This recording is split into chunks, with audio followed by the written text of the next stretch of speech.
Hi, my name's Eric. I'll be reading you selections from the e-edition of today's Cape Cod Times. Today's date is Thursday, May 9th of 2024. We'll start with the weather as we always do. Today, across the Cape and Islands, cloudy with a little rain later in the afternoon, high of 58 expected. Tonight, in the overnight, cloudy with a shower in spots later, a low of 46. Expect some raindrops. Tomorrow, Friday, cloudy and cool with a shower or two, high of 51, low of 44. Saturday brings intervals of clouds and sunshine to the Cape, high of 53, a low of 44. And on Sunday, showers around in the morning, cloudy and cool. So April and May showers are here. Good for the plants, not so much fun for going outside and feeling the sun on your face. Speaking of the sun, it will rise today at 5:28 a.m. and set at 7:48 p.m. We'll have 14 hours, 20 minutes of daylight today. The moonrise is at 6:07 a.m. It'll set at 10:13 p.m. Now, heading to the front of the paper where the news and, of course, the lottery results are kept. And we read these lottery results because, well, somebody asked for them. If there's something you would like read to people who are blind or who are print impaired, you can email us at info@audiblelocalledger.org or call us at 508-539-2030 and we'll consider reading it. And if you miss any of the information that we share in our readings, you can always go to audiblelocalledger.org and in the upper right corner is the Archived Readings tab. Click on that, you'll find a week's worth of our newspapers so you can catch up on anything that you might have missed. Our shopping guides are up there as well, so you'll know what's on sale at the grocery store. All of that is free for people who are blind or print disabled at audiblelocalledger.org. For the latest results of the lottery, and if you ask for them, you certainly deserve the latest, we go to masslottery.com. A website which has the latest results when the Cape Cod Times goes to press too early to give them to you. So, with the numbers game results for Wednesday, May 8th in the midday drawing, the numbers were 6303. Again, yesterday's midday drawing of the numbers game, 6303. In the evening drawing last night for the numbers game of Wednesday, May 8th, the numbers were 2-5-0-1. Again, last night's numbers game results, 2-5-0-1. Powerball results for Wednesday, May 8th, 7, 41, 43, 44, and 51, with 5, the bonus number. Mass cash for Wednesday, May 8th, 1, 4, 27, 30, and 32.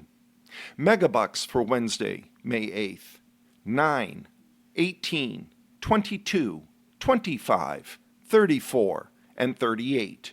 And finally, Lucky for Life rounds out our lottery results for Wednesday, May 8th with 17, 30, 31, 33, and 44, with 16, the bonus number. Good luck to all who play. Remember us if you win. Now, heading back to the front page of today's Cape Cod Times, the headline reads, Dennis votes to keep a weed shop ban. And this is reported by Susan Vaughn as a special to the Cape Cod Times in South Yarmouth. A Dennis town meeting vote Tuesday night to allow recreational marijuana shops in town failed by a vote of 130 to 98. Shy of the two-thirds majority required on the citizens' petition warrant article. The 57% favorable vote was short just about 20 votes of passing. Dennis resident Kyle Petticini, who presented the petition, said he was pleased that more 50% of town meeting voters were in favor of lifting the ban. It's only a matter of time, he told several people who came up to him after the meeting to express their support and help for future efforts. The article to amend the current zoning bylaw that bans recreational marijuana retail outlets was the only one of 28 on the meeting warrant that generated discussion from residents. All other articles, mostly budgetary, passed easily with little comment. The meeting at the DY Intermediate School auditorium lasted just over an hour. Several voters spoke in favor of reversing the ban for various reasons, and only one woman spoke out against it, saying she sided with the planning board, which voted 4-1 against the change. The select board's recommendation was 31-0 against the article, while the finance committee voted 3-2 and 0 not to recommend it. None of the three boards explained their reasons in detail. After the meeting, Select Board Chairman Chris Lampton explained the board's negative recommendation. It would be better to have the town write it and the legal counsel vet it, he said. He also said the idea should be subject to a ballot question because the measure's wording showed no method for collecting taxes. Dennisport resident Brian Hines called for the select board to make its case for opposing the proposal, which he favored because of the money it would generate for the town. He said the town council would have to vet the petitioned article anyway for the special permits that are required.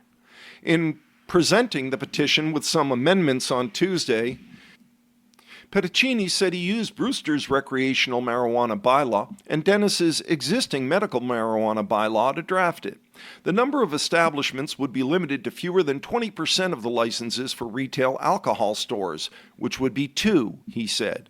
We're a little behind the towns on Cape Cod, Petticini said, regarding the recreational cannabis stores. Bourne, Brewster, and Sandwich recently reversed their bans, he said. No other venues to obtain recreational marijuana exist in Mid-Cape, he said.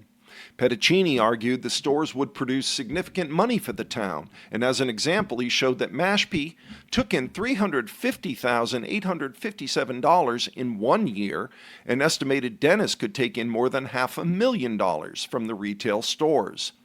Petticini said the new establishments would have no impact on product demand or use, and that no towns in Massachusetts with the recreational marijuana stores have had any problems. The proper things to do is tax and regulate. It's free tax revenue, he said, and he noted the town's pending $200 million town sewer project needs to be paid for. Petticini's amendment to his original proposal withdrew stores in 2 areas of Dennisport Village Center, saying Dennisport's not ready for it. The outlets would only be allowed in an industrial zone off Route 6 and a commercial zone off Holcomb Rock Road. He also withdrew a section that would require a security plan from the stores from the police and fire chiefs. The amendments were adopted on a vote of 161 to 50. Most of the residents' arguments favored the extra revenue that the shops could bring to the town. One woman mentioned the stores would create good-paying jobs and help keep the tax rate down. Resident Gail Spector said she's a cannabis user along with her friends and family who have to go to other towns to buy the product. I'd like to support the local businesses, she said. Another woman said she voted for the proposed bylaw even though she's not a cannabis user. She said she believes the town needs more revenue. Noting recent federal endorsements of legalizing marijuana, she said would eliminate any conflicts with the state law. Town meeting voters in Dennis pass a budget. In other articles, voters passed unanimously the town's fiscal 2025 operating budget of $47.4 million, which is an increase of about $2.7 million over the current budget.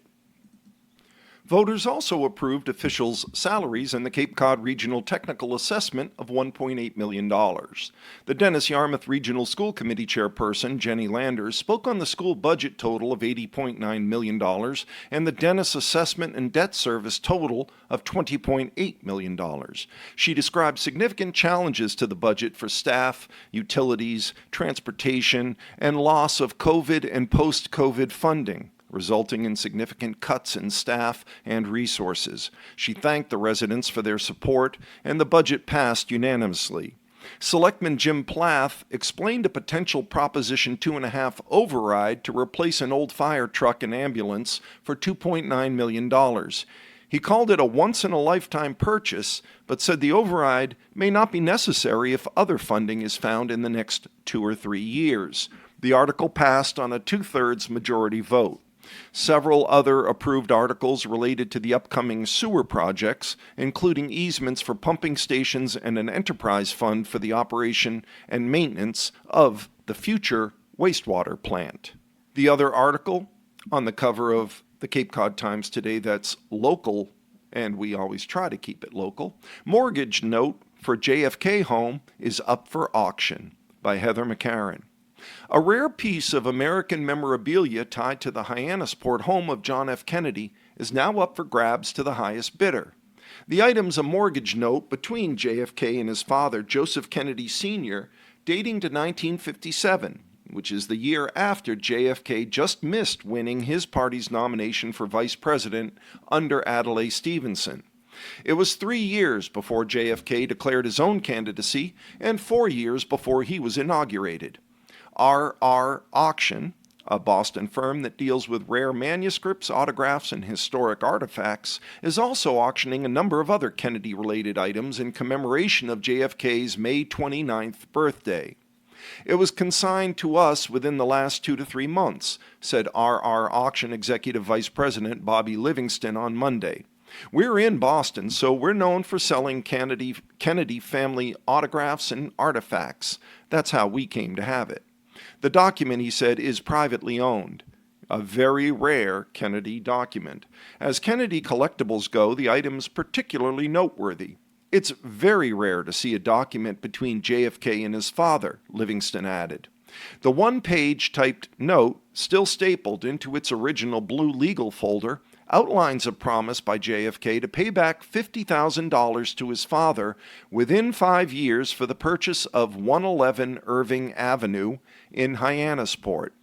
The sprawling 9-bed, 6.5-bath, 4,484 square foot house built in 1925 would become known as the Summer White House during Kennedy's presidency. The note, which is dated January 2nd of 1957, is signed by JFK. The agreement specifically reads, on the second day of January 1962, for value received, I promise to pay Joseph P. Kennedy of North Ocean Boulevard, Palm Beach, Florida, or order the principal sum of $50,000 without interest. A written note scrawled at the bottom indicates a payment in full, dated September 23, 1957, just more than 9 months after the loan agreement was made. The home facing Nantucket Sound, which JFK bought with his wife Jacqueline, is behind Joseph Kennedy Sr.'s house and became part of what's now the famed Kennedy compound. The compound includes neighboring properties acquired by JFK's brothers and sisters, Ted, Robert, and Eunice. Livingston said the fact that the mortgage note is associated with a storied Kennedy compound makes it even more extraordinary. He gives what he thinks is a fascinating glimpse into the private lives of the family. He said he finds it interesting that Joseph Kennedy Sr., one of the richest men in the country at the time, gave a loan to his son to purchase the house, and then held the house as security against the loan rather than gifting the house outright. His father is lending the money to buy the house, but he expects to be fully repaid, and I think that's an interesting insight into the family, Livingston said. Even without knowing the specifics surrounding the agreement, whether the father insisted on being paid back or JFK refused to take a handout and insisted on paying the loan, is an interesting dynamic in such a wealthy family, Livingston said. It's exceedingly rare and important, he said. This document holds the heart of the compound that's been ingrained in the public's collective memory of America's first family, home to some of the most tragic and triumphant events in their lives. For JFK, the house wasn't just a retreat, but also served as a headquarters for his campaign and presidency. It was the scene not only of family gatherings, but also many political meetings and press conferences, and it was where he could find peace for thinking. The house was a special place for Kennedy, who had spent many childhood days on Cape Cod at his parents' nearby home. According to the John F. Kennedy Hyannis Museum, Joseph Kennedy Sr. rented the Malcolm Cottage at the end of Marchant Avenue in 1926 and bought it 2 years later for $25,000, putting on additions and renovating. JFK once said of his Cape Cod home, "I always come back to the Cape and walk on the beach when I have a tough decision to make." Today, the house at 111 Irving Avenue remains in the Kennedy family under the ownership of JFK's nephews Edward M. Kennedy Jr. and Timothy Shriver, and the Edward M. Kennedy Jr. 2011 Trusts for Children. According to town assessing records, the property's assessed value is now $3.772 million, a little more than 75 times its original purchase price. The 1957 mortgage note for Kennedy's home is considered to be in fine condition, that's in quotes, and has an estimated value topping $4,000. Bidding opened on April 26th. It will close on Wednesday, May 15th. As of Tuesday, the item had attracted 10 bids, with the last high bid at $2,400. Livingston said anything JFK related still has strong interest in a collector's world. The Kennedy family's the closest we have to American royalty to certain people of a certain generation, he said. Private documents and artifacts related to JFK and his family are in the hands of many private collectors, though most presidential items are usually held by institutions such as the Library of Congress and the JFK Presidential Library. The special JFK birthday auction includes close to 50 items, including signed photographs, a family-signed book, a knife from the president's inaugural cake celebration, and original pages from his Peace Corps legislation. Next headline inside the paper, we keep it local here. Centerville stabbing sends a man to hospital and a suspect in court. In Barnstable, a 24-year-old Barnstable man is set to be arraigned Wednesday in Barnstable District Court to charges in connection with a stabbing the day before in Centerville that left a man critically injured. Igor Barboza, 24 years old, arrived to the courthouse Wednesday morning and was escorted by police into the courthouse on a wheelchair, as he reportedly refused to walk. He'll be arraigned on charges of armed assault to murder, assault and battery on a person over 60, and assault and battery with a dangerous weapon on a person over 60. The 62-year-old man was reported with life-threatening injuries after the stabbing at 3:50 p.m. Tuesday at a home at Old Stage Road in Centerville, according to police. The injured man was flown by medical helicopter to Rhode Island Hospital in Providence for treatment. The incident, which is under investigation, was not random, as the alleged suspect was said to have been known to the injured man, the police said. From the Cape and Islands section, services we've come to rely on is the headline. Harwich OK's budget and electronic votes by Zane Razak in Harwich. Town meeting voters, by a narrow margin, decided they don't want a public swimming pool. The vote was 134 in favor of a petitioned article to affirm support for a public access swimming pool and facilities at the Harwich Community Center, with 166 people opposing the move. About 400 people attended Harwich's first night of town meeting. The meeting wrapped up on Tuesday night at the Community Center at 100 Oak Street. On the second night, funding was approved for electronic voting at town meeting and for financial help for sewer connections. On Tuesday also, town meeting approved an article seeking special legislation to tweak the Harwich Affordable Housing Trust Fund bylaw. This tweak allows the trust to create housing for households with gross incomes greater than 80%, but not more than 200% of area median income, according to the warrant. Does the town want a pool? Reads the subheading. Patrick Otton, O-T-T-O-N, who's the petitioner behind the community pool article, said before the vote that swimming's essential for our happiness and that a public access pool would benefit Harwich and other nearby communities. This is a yes or no question. This question is no different than I asked you if you'd like to go to dinner, said Otton. Where, when, how much, what we eat can be answered once I know whether or not you'd like to go to dinner. But resident Linda Kabula noted asking if a community wanted a pool was not the same as diving into the costs to build and operate it. Plus, she wasn't sure the last time she went out to dinner that it cost $18 million. Otton's other petitioned articles also failed. He had put forth a tree preservation bylaw that intended to encourage tree preservation on residential, commercial, and industrial lots during construction. Another would have authorized the Select Board to ask the legislature for legislation to ban the use of fertilizer in Harwich. A third would have asked the Select Board to petition the legislature for legislation allowing the town to adopt a pesticide reduction bylaw. Residents generally felt that there were too many unanswered questions around those articles and that there should have been more conversation before putting them before town meeting. Others supported the measures, saying they could contribute to making Cape Cod more environmentally healthy. A $45.7 million budget was approved.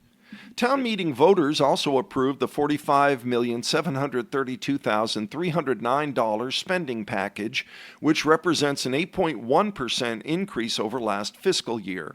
Select Board Chair Julie E. Kavanaugh said that the major components of expenditures are departmental budgets, a little over $31 million, which reflect salary and wages that constitute contractual obligations, cost of living increases, and inflation, as well as expenses supporting programs and services. This budget was built to ensure a continuation of programs and services we've all come to rely on, said Kavanaugh. An article seeking $2.5 million to renovate and reconstruct the exterior siding of Monomoy Regional Middle School also passed.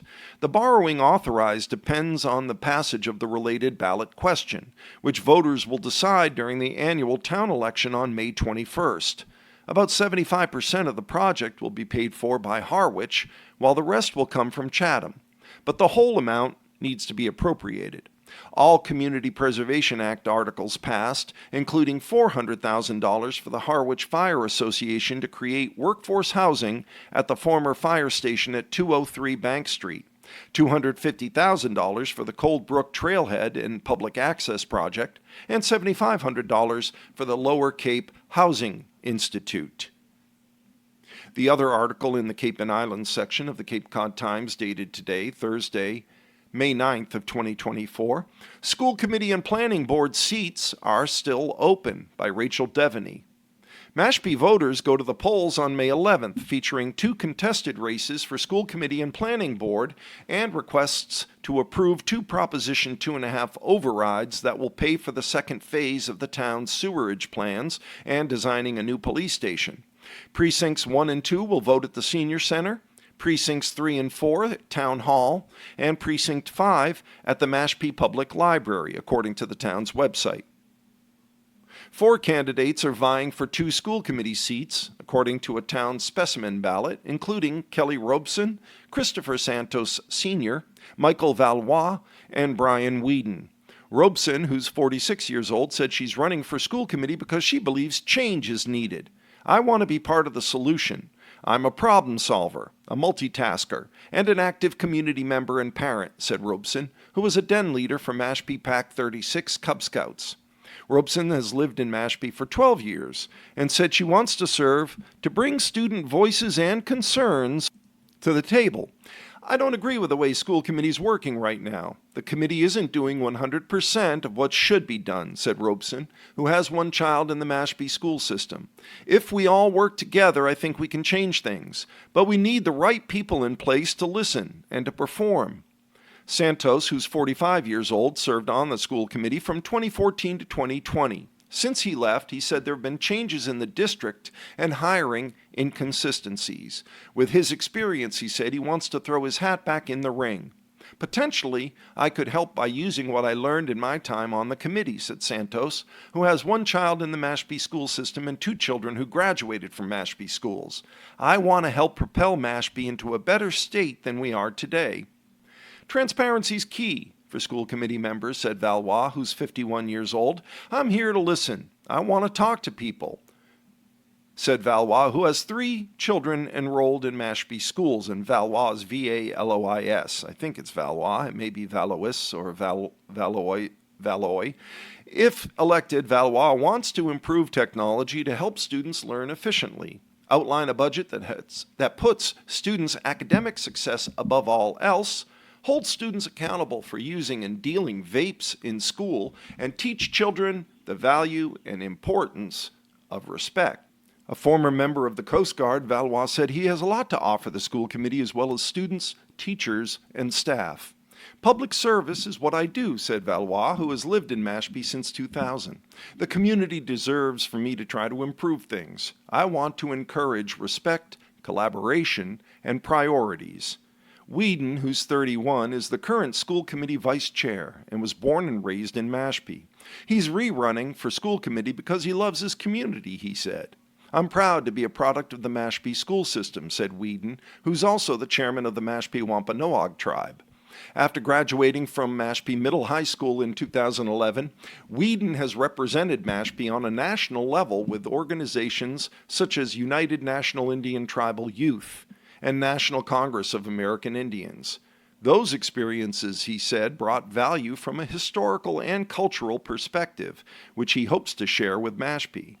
My entire life has been spent on youth development and empowerment. I truly value the voices of our children and work to engage and consider them in all the decisions I make, he said. As an incumbent, I also bring experience to the position. Mashpee residents will also vote for 2 seats on the planning board, with 3 candidates running. Mary Wagan and Dennis Balzerini are running for re-election, with newcomer Stacey Ducharme in the mix. 2 ballot questions will also be raised during elections. The first ballot question asks voters to approve a Proposition 2.5 debt exclusion for $96.1 million to pay for Phase 2 of the town's comprehensive nitrogen and wastewater management, treatment, and disposal improvement plans, including expansion of the water resource recovery facility that's adjacent to the town's solid waste transfer station. Voters at annual town meeting earlier this week approved the spending package. Ballot question 2 asks voters to approve a Proposition 2.5 debt exclusion to pay for $2.7 million for designs and engineering for a new police station and $80,000 to restore a masonry wall at the Department of Public Works. Voters at annual town meeting gave their blessing to the spending this week. We'll close our reading of the Cape Cod Times for Thursday, May 9th, with the 2 obituaries that are listed. This will be a completely local news version of the Cape Cod Times, something we don't get to do too often because their articles often are so short, or there's a shortage of them with much more national news. In today's obituaries, the first is of Lorraine Robsham Lynn, formerly of Bourne, who passed in Aiken, South Carolina after a brief illness. She was 100 years old and had recently celebrated her centennial birthday at a large gathering of family and friends. Lorraine will be remembered for her generosity, intellect, and strength. She was an exceptionally confident, independent woman, especially for her time. She's survived by many who will miss her dearly. She'll now join her late husband, Edward R. Lynn, at the Massachusetts National Cemetery in Bourne. A private ceremony will be held in the late spring. The other obituary in today's Cape Cod Times is of Edward Joseph Cronin of Centerville, an avid reader, movie buff, and sports fan, as well as a musical connoisseur, who passed at the age of 63 on April 30th.